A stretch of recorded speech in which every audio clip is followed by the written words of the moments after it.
എല്ലാവർക്കും നമസ്കാരം. ഇന്നത്തെ സെഷനിലേക്ക് എല്ലാവർക്കും സ്വാഗതം. ഹൈ ഇമ്പാക്ട് ലീഡർഷിപ്പ്, ശക്തമായ സ്വാധീനം ചെലുത്താൻ ശേഷിയുള്ള നേതൃത്വം എന്ന വിഷയത്തിലെ 10ാമത്തെയും അവസാനത്തേതുമായിട്ടുള്ള അധ്യായത്തിലേക്ക് എല്ലാവർക്കും സ്വാഗതം. 10ാമത്തെ അധ്യായം embracing failure and coming back with a vengeance, പരാജയം പാഠമാക്കി പ്രതികാരത്തോട് തിരിച്ചു വരിക എന്നതാണ്. എന്താണ് ഇത് എന്ന് നമുക്ക് വിശദമായി പരിശോധിക്കാം. പരാജയപ്പെടാൻ ഒരുപാട് കാരണങ്ങളുണ്ട്. എന്നാൽ ഈ കാരണങ്ങൾ ഏതെങ്കിലും അവസരത്തിൽ ഒരു പരാജയം സംഭവിക്കുകയാണെങ്കിൽ അതൊരു കഴിവില്ലായ്മയോ പക്വതയില്ലായ്മയോ അല്ലെങ്കിൽ ഒരു ദൗർബല്യമായോ മാത്രമാണോ കണക്കാക്കേണ്ടത്? പുതിയ കാലത്ത് നേതൃത്വം എന്ന് പറയുന്നത് യഥാർത്ഥത്തിൽ പരാജയത്തെ വളർച്ചയുടെ തുടക്കമായി, വളർച്ചയ്ക്ക് കാരണമാകുന്ന ഒരു കാര്യമായിട്ടാണ് എടുക്കേണ്ടത്. അപ്പൊ പരാജയം ഒരു അവസാന വാക്കല്ല, അത് വളർച്ചയുടെ ഒരു യഥാർത്ഥത്തിലുള്ള തുടക്കമാണ് എന്നുള്ളത് മനസ്സിലാക്കുക. അപ്പൊ ഒരു നേതാവിന്റെ യഥാർത്ഥ ശക്തി എന്ന് പറയുന്നത് വിജയങ്ങൾ സമ്മാനിക്കുമ്പോൾ മാത്രമല്ല, പരാജയത്തെ എങ്ങനെ നേരിടുന്നു എന്നുള്ളതും കൂടിയാണ് ഒരു നേതാവിന്റെ, മഹത്തായ നേതാവിന്റെ ഒരു അടയാളമായിട്ട് കണക്കാക്കപ്പെടുന്നത് എന്നുള്ളത് സുപ്രധാനമായിട്ടുള്ള ഒരു നിരീക്ഷണമാണ്. ചില അവസരങ്ങളിലെങ്കിലും മഹത്തായ ദൗത്യം അല്ലെങ്കിൽ വ്യാപ്തി കൂടിയ ദൗത്യം, സങ്കീർണത നിറഞ്ഞ ദൗത്യങ്ങൾ ഏറ്റെടുക്കാൻ ചില നേതാക്കൾ മടി കാണിക്കുന്നതിന്റെ ഒരു സുപ്രധാനമായിട്ടുള്ള കാരണം എന്ന് പറയുന്നത് പരാജയം സംഭവിക്കുമോ എന്നുള്ള പേടിയാണ്.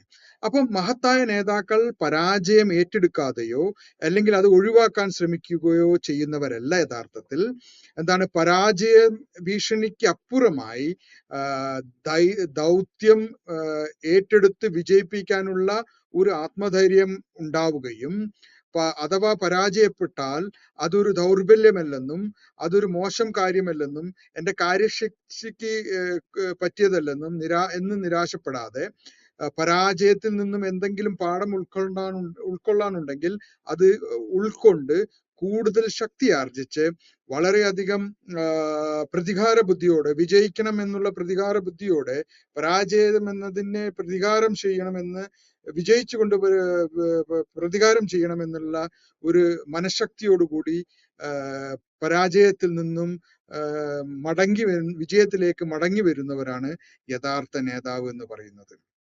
അപ്പൊ പരാജയം ഈ തരത്തിലുള്ള നേതാക്കൾ ചെയ്യേണ്ടത് പരാജയം മറച്ചു വെക്കലല്ല, പരാജയം ഒഴിവാക്കലുമല്ല. അപ്പൊ പരാജയപ്പെട്ടാൽ അത് മറച്ചു വെക്കുകയും പരാജയം ഉണ്ടാകുമെന്ന ഭയത്തിൽ നിന്ന് ദൗത്യം ഏറ്റെടുക്കാൻ മടി കാണിക്കാതിരിക്കുകയുമാണ് ഒരു ശക്തനായ സ്വാധീനം ചെലുത്താൻ ശേഷിയുള്ള നേതാവിന്റെ അടയാളം എന്ന് പറയുന്നത്. അപ്പൊ ആ ഒരു പരാജയപ്പെടാൻ സാധ്യത ഉണ്ടെങ്കിൽ പോലും, അല്ലെങ്കിൽ ഏതെങ്കിലും അപ്രതീക്ഷിത കാരണത്താൽ പരാജയപ്പെട്ടാലും ആ പരാജയത്തിന്റെ ഉത്തരവാദിത്തം മറ്റുള്ളവരിൽ ചാരി രക്ഷപ്പെടുന്നവരല്ല. ആ പരാജയപ്പെടാനുണ്ടായ സാഹചര്യം, അതിന്റെ പൂർണ്ണ ഉത്തരവാദിത്തം അവർ ഏറ്റെടുക്കുകയും ആ പരാജയപ്പെടാനുണ്ടായ കാരണങ്ങൾ വിശദമായി പഠിക്കുകയും ആ വിശദമായി പഠിച്ചതിന് ശേഷം അതിൽ നിന്ന് പാഠങ്ങൾ ഉൾക്കൊള്ളുകയും അതിൽ നിന്ന് പാഠങ്ങൾ ഉൾക്കൊണ്ട് ഇനി ഒരു പരാജയം ആ രീതിയിലുള്ള സാഹചര്യങ്ങളിൽ ഉണ്ടാവാതിരിക്കാനുള്ള ഒരു മനോഭാവവും മാനസികാവസ്ഥയും പക്വതയും വളർത്തിയെടുക്കുകയാണ് ഒരു നേതാവ് ചെയ്യുന്നത്.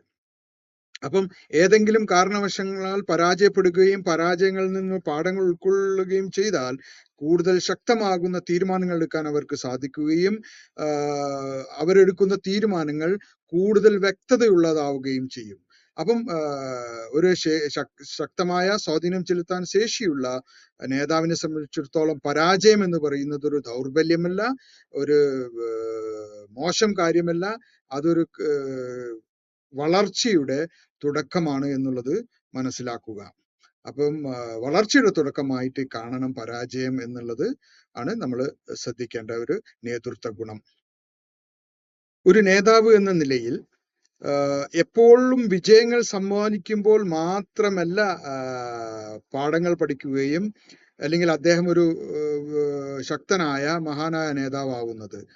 അദ്ദേഹം ഒരു പരാജയത്തെ എങ്ങനെ നേരിടുന്നു എന്നുള്ളതും കൂടി ഒരു നേതാവിന്റെ ശേഷിയിൽപ്പെട്ട ഒരു കാര്യമാണ്. അപ്പൊ ഒരു നേതാവ് എപ്പോഴും വിജയങ്ങളിൽ മാത്രമല്ല വിജയിച്ച നേതാവാകുന്നത്, പരാജയത്തെ ഏത് രീതിയിൽ ആത്മവിശ്വാസത്തോടെ നേരിടുന്ന ഒരാളാണോ, അതോ പരാജയപ്പെട്ടാൽ ഒളിച്ചോടുന്ന ഒരാളാണോ എന്നുള്ള കാര്യം കൂടി നോക്കിയിട്ടാണ്, ശ്രദ്ധിച്ചിട്ടാണ് ഒരു നേതാവ് യഥാർത്ഥത്തിൽ മഹത്തായ ഒരു നേതാവ് അല്ലെങ്കിൽ ശക്തമായ സ്വാധീനം ചെലുത്താനുള്ള നേതാവ് ആണോ അല്ലേ എന്നുള്ളത് തീരുമാനിക്കപ്പെടുന്നത്. അപ്പം ഒരു പരാജയത്തിൽ നിന്ന് അതിന്റെ ഉത്തരവാദിത്തങ്ങൾ ഏറ്റെടുത്ത് പാഠങ്ങൾ ഉൾക്കൊണ്ട് കൂടുതൽ ദൃഢതയോടെയും പ്രതിബദ്ധതയോടെയും ശക്തമായി വിജയത്തിലേക്ക് തിരിച്ചു വരാൻ സാധിക്കുന്ന ഒരു വ്യക്തിയാണ് യഥാർത്ഥത്തിൽ നേതാവ് എന്ന് പറയുന്നത്. ഒരു ഉദാഹരണം കൊണ്ട് നമുക്കിത് കുറച്ചും കൂടി മനസ്സിലാക്കാൻ കഴിയും. ഒരു സ്കൂൾ പ്രിൻസിപ്പൽ ഒരു പുതിയ പഠന രീതി ക്രമം സ്കൂളിൽ നടപ്പിലാക്കി. ഒരു പരീക്ഷണമായിരുന്നു. എന്നാൽ ഏതോ ഒരു കാരണവശാൽ ആ പരീക്ഷണം പരാജയപ്പെടുകയാണ് ഉണ്ടായത്. വിദ്യാർത്ഥികളുടെ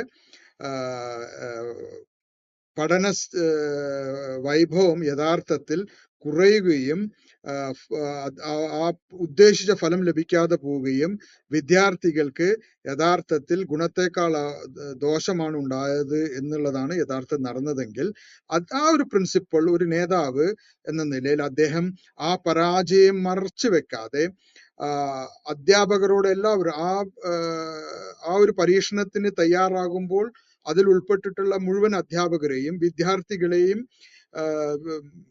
ഒരുമിച്ചിരുത്തി ഒരു നല്ല വിലയിരുത്തൽ നടത്തിയിട്ട് എന്തുകൊണ്ട് അത് പരാജയപ്പെട്ടു എന്നുള്ളത് അവരോട് സംസാരിക്കുകയും ആ പരാജയപ്പെടാനുള്ള കാരണങ്ങൾ കണ്ടെത്തുകയും ആ കാരണങ്ങൾ എന്താണെന്ന് തിരിച്ചറിഞ്ഞ് അതിൽ നിന്ന് പാഠങ്ങൾ ഉൾക്കൊണ്ട് ആവശ്യമായ മാറ്റങ്ങൾ വരുത്തി മുന്നോട്ട് പോവുകയും ചെയ്താൽ തീർച്ചയായിട്ടും നല്ലൊരു ഫലം, വിജയകരമായ ഒരു ഫലം ഉണ്ടാവാൻ സാധിക്കും. അതേസമയത്ത് ആ പ്രിൻസിപ്പൽ ആ വീഴ്ച, ആ പരാജയം മറച്ചു പിടിക്കുകയാണെങ്കിൽ യഥാർത്ഥത്തിൽ ആ പരാജയത്തിൽ നിന്ന് പാഠം ഉൾക്കൊള്ളാൻ കഴിയാതെ പോവുകയും ആ പ്രക്രിയ തുടരുകയും തുടർച്ചയായിട്ടുള്ള പരാജയത്തിലേക്ക് വിദ്യാർത്ഥികൾ പോവുകയും ചെയ്യും. എന്നാൽ ഒരു യഥാർത്ഥത്തിൽ ശക്തനായ ഒരു നേതാവാണെങ്കിൽ ഈ പ്രിൻസിപ്പലിനെ പോലെ അദ്ദേഹം പരീക്ഷണം വിജയിച്ചില്ല, ആ വിജയിക്കാത്ത സംഭവം അദ്ദേഹം മറച്ചു വെച്ചില്ല, അധ്യാപകരെ വിളിച്ചുകൂട്ടി വിദ്യാർത്ഥികളോടും അധ്യാപകരോടും കാരണങ്ങൾ അന്വേഷിച്ചു, അതിൽ ഉണ്ടായ പോരായ്മകൾ കണ്ടുപിടിച്ചു, അതിൽ നിന്ന് പാഠങ്ങൾ ഉൾക്കൊണ്ടു, ആ പ്രക്രിയ, ആ പുതിയ പഠന രീതി നടപ്പിലാക്കാനുള്ള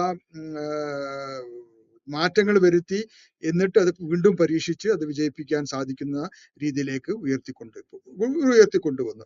അപ്പൊ ആദ്യത്തെ പരാജയത്തിൽ നിന്ന് അത് മറച്ചു വെക്കാതെ മുന്നോട്ട് ധൈര്യത്തോടുകൂടി മുന്നോട്ട് വന്ന് അതിലുള്ള പാകപ്പിഴവുകൾ തിരുത്താൻ ശ്രമിക്കുമ്പോഴാണ് യഥാർത്ഥത്തിൽ പ്രിൻസിപ്പൽ എന്നത് ഒരു യഥാർത്ഥ നേതാവായി മാറുന്നത്. അപ്പം പരാജയം എന്ന് പറയുന്നത് ഒരു വഴി തെറ്റിക്കലല്ല, മെച്ചപ്പെട്ട വഴിയിലേക്ക് തിരിക്കാനുള്ള ഒരു അടയാളമായിട്ടാണ് കണക്കാക്കേണ്ടത്. ഒരു നേതാവ് എന്ന നിലയിൽ ധൈര്യത്തോടു കൂടി ചെയ്യേണ്ട ഒരു കാര്യമാണ് നേതാക്കളുടെ പരാജയപ്പെട്ട ഏതെങ്കിലും കാരണവശാൽ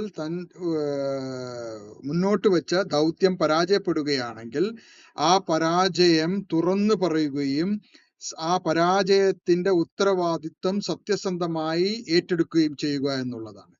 അപ്പം നമുക്കെല്ലാവർക്കും അറിയാം, പരാജയപ്പെടാനുള്ള സാധ്യത എല്ലാ ഒരു പ്രക്രിയയിലും, എല്ലാ ഒരു സംവിധാനത്തിലും, ദൗത്യത്തിലും, ലക്ഷ്യത്തിലും ചെറിയ തോതിലെങ്കിലും ഉണ്ടാവും.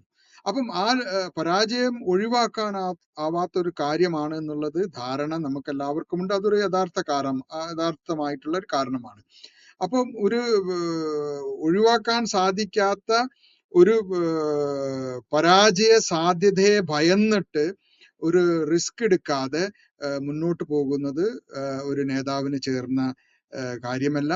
അപ്പം ഏതെങ്കിലും കാരണവശാൽ പരാജയം ഉണ്ടായിക്കഴിഞ്ഞാൽ അത് ഏറ്റെടുക്കാനുള്ള ഒരു ധൈര്യം അവർക്ക് ഒരു നേതാവിനുണ്ടാവണം. അപ്പം ഒരു സംഘാംഗത്തിനോട് പരാജയപ്പെട്ടു കഴിഞ്ഞാൽ അത് സത്യസന്ധമായി തുറന്നു പറയുകയും പരാജയപ്പെട്ടു എന്ന് പറയുകയും ആ പരാജയപ്പെട്ടത് സത്യസന്ധമായി പറഞ്ഞ് അതിന്റെ ഉത്തരവാദിത്തം ഏറ്റെടുക്കുകയും ചെയ്യുമ്പോൾ ഉണ്ടാകുന്നത് എന്താണ്? അദ്ദേഹത്തിന്റെ കൂടെ നിൽക്കുന്ന കൂട്ടാളികളുടെ ടീം അംഗങ്ങളുടെ വിശ്വാസ്യത അദ്ദേഹം നേടുകയും അദ്ദേഹം കൂടുതൽ സ്വാധീനം ചെലുത്താൻ ശേഷിയുള്ള നേതാവാകുകയുമാണ് ചെയ്യുന്നത്. ഒരു നേതാവിനെ നിർവചിക്കുന്നത് യഥാർത്ഥത്തിൽ പരാജയം സംഭവിക്കുന്നത് കൊണ്ടല്ല, അദ്ദേഹം ആ പരാജയത്തിനോട് എങ്ങനെ പ്രതികരിക്കുന്നു എന്നുള്ളതാണ്. അപ്പൊ ഒരു നേതാവ് പരാജയത്തെ തുറന്ന് സമ്മതിക്കുകയും സത്യസന്ധമായി അതിനെ നേരിടുകയും അതിന്റെ ഉത്തരവാദിത്തം ഏറ്റെടുക്കുകയും ചെയ്യുമ്പോൾ നേരത്തെ നമ്മൾ സൂചിപ്പിച്ച പോലെ കൂടുതൽ വിശ്വാസ്യതയുള്ള, കൂടുതൽ സ്വാധീനിക്കാൻ ശേഷിയുള്ള ഒരു നേതാവായിട്ട് ആ നേതാവ് മാറുകയാണ് ചെയ്യുന്നത്. ഒരു ഉദാഹരണം അതിനുവേണ്ടി പറയുകയാണെങ്കിൽ, ഇപ്പൊ ഒരു പുതിയ സ്റ്റാർട്ടപ്പ് ഒരു ടീം ഉണ്ടാവുകയും ആ സ്റ്റാർട്ടപ്പിൽ ഇൻവെസ്റ്റ് ചെയ്ത ആൾക്കാരോട് ഒരുപാട് പണം വാങ്ങുകയും ചെയ്തു. എന്നാൽ അവർ ഡെവലപ്പ് ചെയ്തിട്ടുള്ള ആ ആപ്പ്, ആ ഒരു സ്റ്റാർട്ടപ്പ് ആപ്പ് വേണ്ടത്ര രീതിയിൽ മാർക്കറ്റ് ചെയ്യപ്പെടാതെ പോവുകയും സ്വാധീനം ചെലുത്താതെ പോവുകയും ആ പ്രോഡക്റ്റ്, ആ ഒരു ഉൽപ്പന്നം, ആ ആപ്പ് പരാജയപ്പെടുകയും ചെയ്തു. അപ്പം ആ പരാജയം മറച്ചു വെക്കാതെ, അതിന്റെ ഉത്തരവാദിത്തം ഏറ്റെടുക്കാതെ അത് ഇൻവെസ്റ്ററോട് സത്യസന്ധമല്ലാത്ത രീതിയിൽ കാര്യങ്ങൾ അവതരിപ്പിക്കുകയാണെങ്കിൽ തീർച്ചയായിട്ടും ഇൻവെസ്റ്ററിന് വിശ്വാസക്കുറവുണ്ടാവുകയും അതിൽ നിന്ന് പിന്മാറാനാണ് സാധ്യത. അതേസമയത്ത് ഈ ഉണ്ടായ പിഴവുകൾ എന്താണെന്നും ഏത് രീതിയിലാണ് അത് പരാജയപ്പെടാനുണ്ടായ കാരണമെന്നത് ഇൻവെസ്റ്റേഴ്സിനും നിക്ഷേപകരോട് സത്യസന്ധമായിട്ട് പറയുകയും അവരെ ബോധ്യപ്പെടുത്തുകയും ചെയ്യുകയാണെങ്കിൽ തീർച്ചയായിട്ടും സത്യസന്ധതയും വിശ്വാസവും കൂടുകയും ആ ഇൻവെസ്റ്റർ ആ സ്റ്റാർട്ടപ്പ് ടീമിന്റെ കൂടെ നിൽക്കാനാണ് സാധ്യത ഉള്ളത്. അപ്പം സത്യസന്ധതയും വിശ്വാസവും സ്വാധീനം ചെലുത്താൻ കഴിയുന്നതാണ് പരാജയങ്ങൾ ഉണ്ടാകുമ്പോൾ അത് തുറന്ന് സമ്മതിക്കുകയും സത്യസന്ധമായി അത് ഏറ്റെടുത്ത് മുന്നോട്ട് പോകാൻ പരിശ്രമിക്കുകയും ചെയ്യുന്നത് ഒരു നേതാവിന് ഏറ്റവും ഗുണം ചെയ്യുന്ന ഒരു കാര്യമാണ്. ഒരു നേതാവ് യഥാർത്ഥത്തിൽ തൻ്റെ കൂട്ടാളികളുടെ വിശ്വാസം ആർജിക്കുന്നത് സത്യസന്ധമായിട്ടുള്ള പെരുമാറ്റം, ഉത്തരവാദിത്തത്തോടെ കൂടിയുള്ള ഒരു പെരുമാറ്റം, നിലപാട്, സ്ഥിരതയുള്ള പെരുമാറ്റം, ഈ 3 സുപ്രധാനമായ ഘടകങ്ങൾ ഉള്ള വ്യക്തിത്വത്തിന് മാത്രമേ വിശ്വാസത്തിൽ അധിഷ്ഠമായിട്ടുള്ള നേതൃത്വ ഗുണമുള്ള ഒരു നേതാവായിട്ട് കൂട്ടാളികളുടെ ഇടയിൽ വിശ്വാസത ആർജിക്കാൻ സാധിക്കുകയുള്ളൂ. അപ്പം പരാജയം സംഭവിക്കുമ്പോൾ ഒരു നേതാവ് എന്ന നിലയിലുള്ള തന്റെ ഉത്തരവാദിത്തം ഒഴിവാക്കി ആ സാഹചര്യങ്ങളെ കുറ്റപ്പെടുത്താനോ അല്ലെങ്കിൽ ടീം അംഗങ്ങളെ കുറ്റപ്പെടുത്താനോ പരിശ്രമിക്കുകയും അല്ലെങ്കിൽ പരാജയപ്പെടാനുള്ള വിവരങ്ങൾ മറച്ചുവെക്കാനോ ശ്രമിക്കുന്നത് ഒരു നേതാവിന് ഒരു പക്ഷേ ഒരു ചെറിയ കാലയളവിലേക്ക് അദ്ദേഹത്തിന് സംരക്ഷണം നൽകുമെങ്കിലും ഒരു ദീർഘകാലത്തേക്ക് അദ്ദേഹത്തിന് പിടിച്ചു നിൽക്കാൻ സാധിക്കില്ല. അദ്ദേഹത്തിന്റെ ഈ പോരായ്മ പുറത്തു വരിക തന്നെ ചെയ്യും. അത് ദീർഘകാലത്തേക്ക് അദ്ദേഹത്തിന് ദോഷം ചെയ്യുകയാണ് ചെയ്യുന്നത്. അപ്പം പരാജയം സമ്മതിച്ചാൽ കൂടുതൽ വിശ്വാസ്യതയും മാന്യതയും ലഭിക്കുമെന്നുള്ളതാണ്. അപ്പൊ ഒരു പരാജയപ്പെട്ട അല്ലെങ്കിൽ ഒരു തെറ്റ് സംഭവിച്ച ഒരു നേതാവ് അത് അംഗീകരിക്കുകയാണെങ്കിൽ തീർച്ചയായിട്ടും അവരെ കൂട്ടാളികളിൽ നിന്ന് അതൊരു പോരായ്മ ആയിട്ടല്ല അവർ കണക്കാക്കുക. അത് തുറന്ന് സമ്മതിച്ചത് കൊണ്ടുള്ള ഒരു വിശ്വാസ്യത ലഭിക്കുകയും കൂടുതൽ മാന്യത ലഭിക്കുകയാണ് ചെയ്യുന്നത്. മറ്റൊരു ഉദാഹരണം പറയുകയാണെങ്കിൽ, ഒരു കമ്പനിയിലെ ഒരു HR മാനേജർ ഒരു പുതിയൊരു പോളിസി നടപ്പിലാക്കി. പക്ഷെ ആ പോളിസി നടപ്പിലാക്കിയപ്പോൾ ആ പോളിസിയുടെ ഉദ്ദേശം എന്താണോ അതല്ല ഉണ്ടായത്. കൂടെയുള്ള കമ്പനിയിലുള്ള സ്റ്റാഫ് അംഗങ്ങൾക്ക് കൂടുതൽ അസംതൃപ്തിയാണ്, ഡിസാറ്റിസ്ഫാക്ഷൻ ആണ് ഉണ്ടായത്. അപ്പം ആ ഡിസാറ്റിസ്ഫാക്ഷൻ ഉണ്ടായപ്പോൾ അതിന്റെ അർത്ഥം ആ പോളിസി നയം രൂപീകരിക്കുമ്പോൾ പല കാര്യങ്ങളിലും വേണ്ടത്ര പഠനം നടത്താതെയാണ് ചെയ്തത് എന്നുള്ളതാണ് മനസ്സിലാക്കേണ്ടത്. അപ്പൊ HR മാനേജർ അത് മറച്ചു വെക്കുന്നതിന് പകരം അത് ഈഗോ ഹേർട്ട് ആവും എന്നുള്ള രീതി നടപ്പിലാക്കാൻ പരിശ്രമിക്കുന്നതിന് പകരം അവർ ആ പോളിസി പിൻവലിക്കുകയും കൂടുതൽ പഠനങ്ങൾ ഗ്രൗണ്ടിൽ, അതായത് എംപ്ലോയീസിന്റെ ഇടയിൽ കൂടുതൽ പഠനങ്ങൾ നടത്തി പുതിയൊരു പോളിസിയുമായി വരികയോ, അല്ലെങ്കിൽ മതിയായ രീതിയിലുള്ള പഠനം ഞാൻ നടത്താതെയാണ് ഇത് ചെയ്തത് എന്ന് തുറന്നു സമ്മതിക്കുകയും ആ പരാജയത്തിന് കാരണം ഞാൻ തന്നെയാണ്, എന്റെ പഠനത്തിലുള്ള പോരായ്മയാണ് എന്നുള്ളത് തുറന്നു പറയുകയും ചെയ്യുമ്പോൾ തീർച്ചയായിട്ടും അവർക്ക് ആ കമ്പനിയിലുള്ള എംപ്ലോയീസിന്റെ ഇടയിൽ വിശ്വാസ്യത കൂടുകയും അവർക്ക് മാന്യത കൂടുകയുമാണ് ചെയ്യുന്നത്. അപ്പം നിങ്ങളുടെ പരാജയങ്ങൾ തുറന്ന് സമ്മതിക്കുന്നതോടുകൂടി, സത്യസന്ധമായി സമ്മതിക്കുന്നതോടുകൂടിയും ഉത്തരവാദിത്തങ്ങൾ ഏറ്റെടുക്കുന്നതോടുകൂടി നിങ്ങൾക്ക് ആക്ച്വലി വിശ്വാസ്യത കൂടുകയും സ്ഥിരത കൂടുകയും മാന്യത കൂടുകയുമാണ് സംഭവിക്കുന്നത്. ഒരു നേതാവ് പരാജയം ഏറ്റെടുക്കുമ്പോൾ, പരാജയത്തിന്റെ ഉത്തരവാദിത്തം ഏറ്റെടുക്കുമ്പോൾ അദ്ദേഹം അല്ലെങ്കിൽ അവർ ദുർബലരാവുന്നതല്ല. യഥാർത്ഥത്തിൽ അദ്ദേഹം നേതൃത്വത്തിന്റെ പക്വതയുടെ, ഉത്തരവാദിത്തത്തിന്റെ ഒരു അടയാളമായിട്ടാണ് കാണുന്നത്. അപ്പം പരമ്പരാഗത രീതിയിലുള്ള ചിന്ത എന്താണ്? പരാജയം സമ്മതിക്കുക എന്നുള്ളത് ദൗർബല്യമായി കണക്കാക്കപ്പെടുന്നു. എന്നാൽ ആധുനിക നേതൃത്വം എന്ന് പറയുന്നത് ശക്തമായി പരാജയത്തെ സമ്മതിക്കുന്നവർ കൂടുതൽ വിജയങ്ങൾ സമ്മാനിക്കുന്നവരാണെന്നും മാന്യത നേടുന്നവരാണെന്നും വിശ്വസിക്കാൻ ആവുന്നു എന്നുള്ളതാണ് യഥാർത്ഥത്തിൽ ആധുനിക നേതൃത്വ ശാസ്ത്രം നമ്മെ പഠിപ്പിക്കുന്നത്. അപ്പം പരാജയം തുറന്നു സമ്മതിക്കുന്ന ഒരു നേതാവ് യഥാർത്ഥത്തിൽ എന്താണ്, ആ പരാജയത്തിന് ആധാരമായിട്ടുള്ള സാഹചര്യങ്ങളെ പ്രതിരോധിക്കാനുള്ള ഒരു മനോഭാവമല്ല കാണിക്കുന്നത്. അതിൽ നിന്നും പരാജയത്തിന് ഉതകമായ കാരണമായ തെറ്റുകളിൽ നിന്ന് പാഠങ്ങൾ ഉൾക്കൊണ്ട് അത് പഠിക്കാൻ, ആ പരാജയത്തിൽ നിന്ന് പാഠങ്ങൾ പഠിക്കാനാണ് ശ്രമിക്കുന്നത്.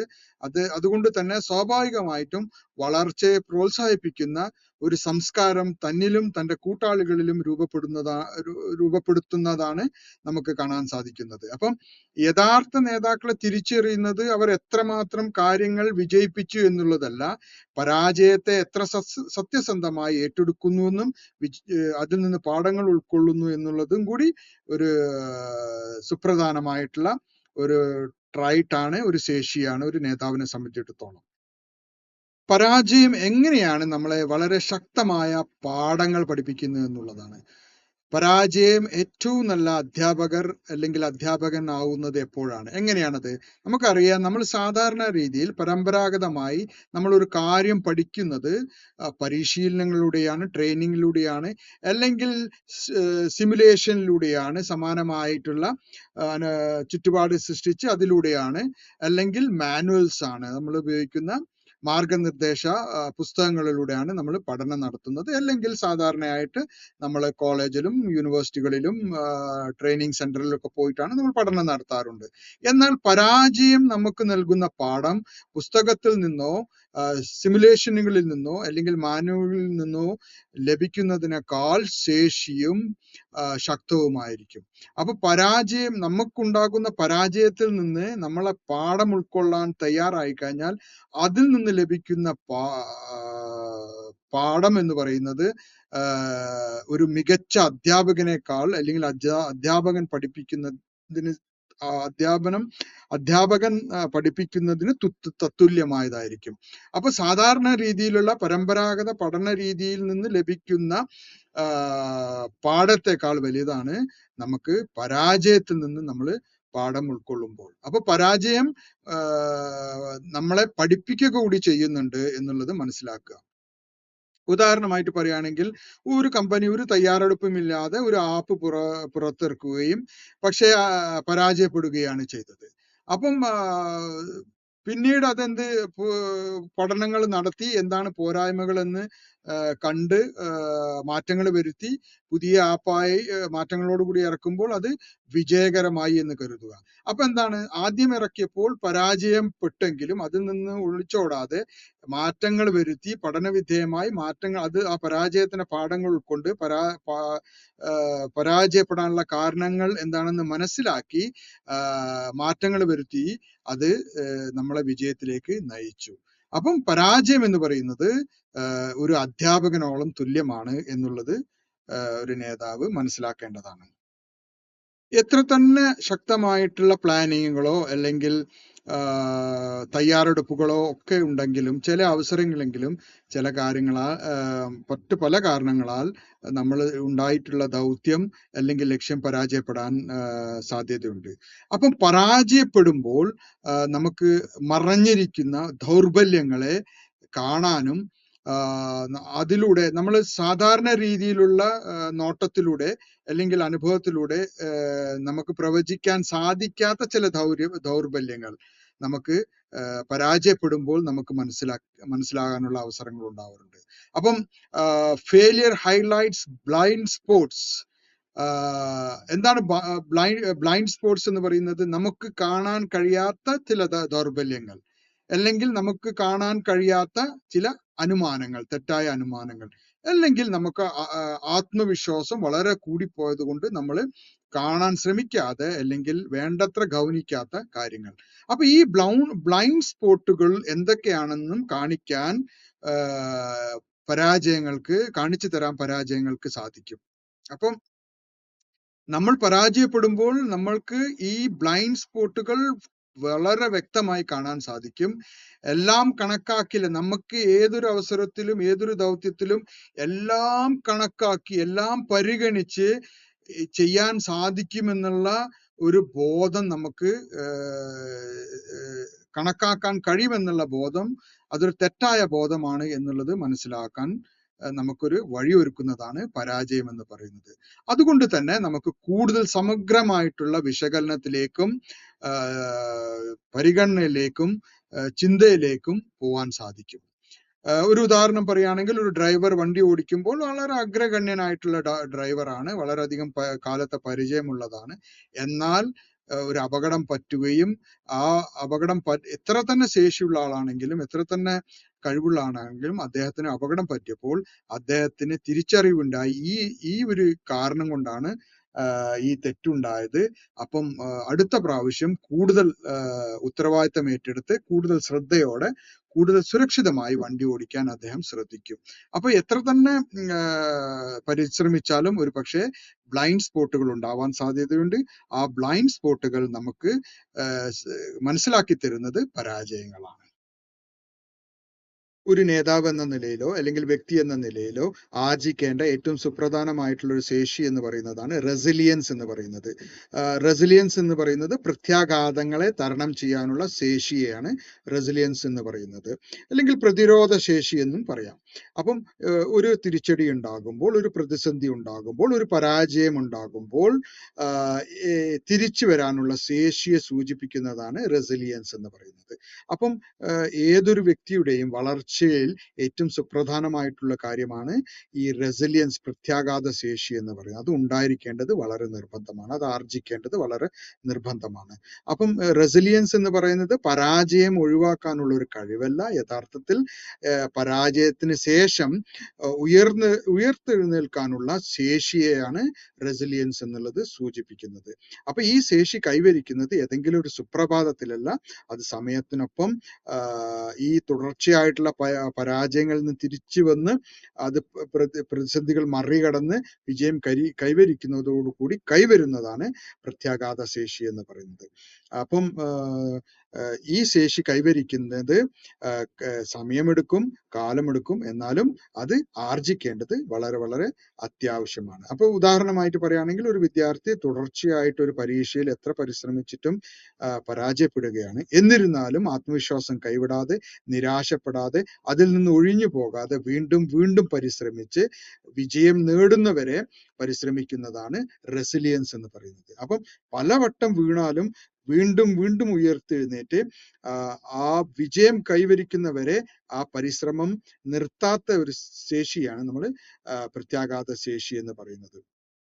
അപ്പം റെസിലിയൻസ് എന്ന് പറയുന്നത് ഓരോ വീഴ്ചയ്ക്ക് ശേഷവും വീണ്ടും ഉയർത്തെഴുന്നേറ്റ് വിജയം കൈവരിക്കുന്നവരെ പരിശ്രമിക്കുന്നതിനെയാണ് റെസിലിയൻസ് എന്ന് പറയുന്നത്. അത് എല്ലാ നേതാവും വ്യക്തികളും കൈവരിക്കേണ്ട ഏറ്റവും സുപ്രധാനമായ ശേഷിയാണ്.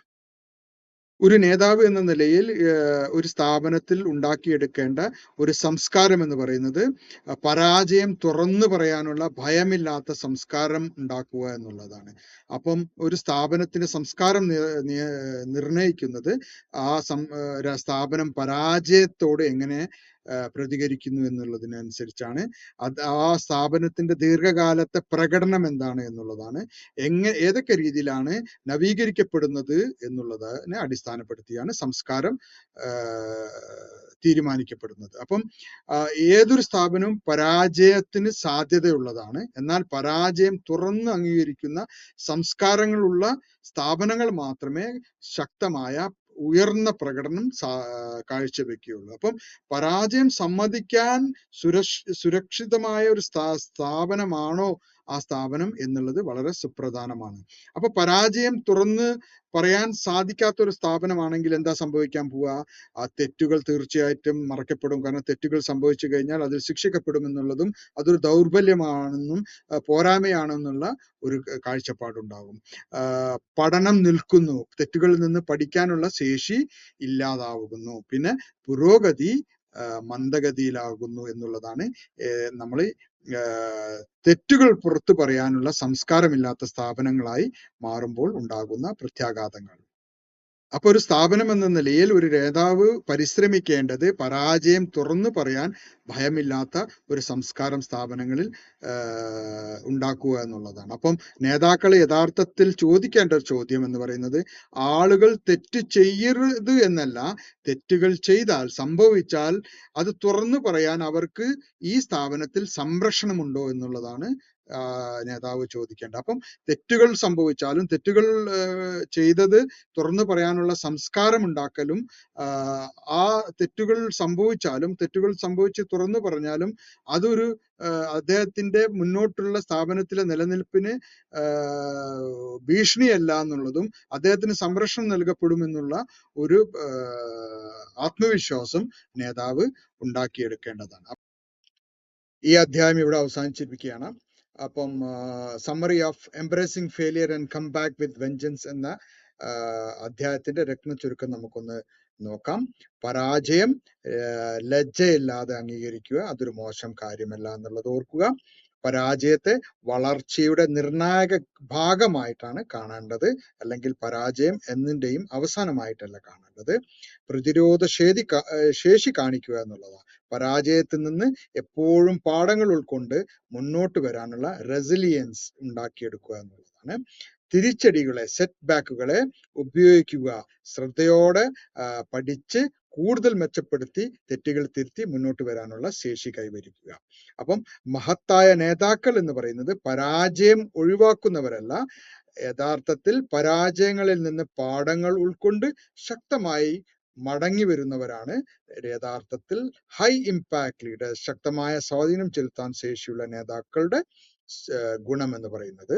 അവരാണ് യഥാർത്ഥത്തിൽ ശക്തമായ സ്വാധീനം ചെലുത്താൻ ശേഷിയുള്ള നേതാക്കൾ എന്ന് പറയുന്നത്. അപ്പൊ ഇതോടുകൂടി ഹൈ ഇമ്പാക്ട് ലീഡർഷിപ്പ് എന്ന വിഷയം ഇവിടെ അവസാനിച്ചിരിക്കുകയാണ്. ഈ സെഷനിലും മുൻകാല സെഷനിലും കേട്ടവർക്കും പഠിച്ചവർക്കും ഒരുപാട് നന്ദി. പുതിയൊരു വിഷയവുമായിട്ട് നമുക്ക് അടുത്ത് തന്നെ കാണാം. എല്ലാവർക്കും എല്ലാവിധ ആശംസകളും.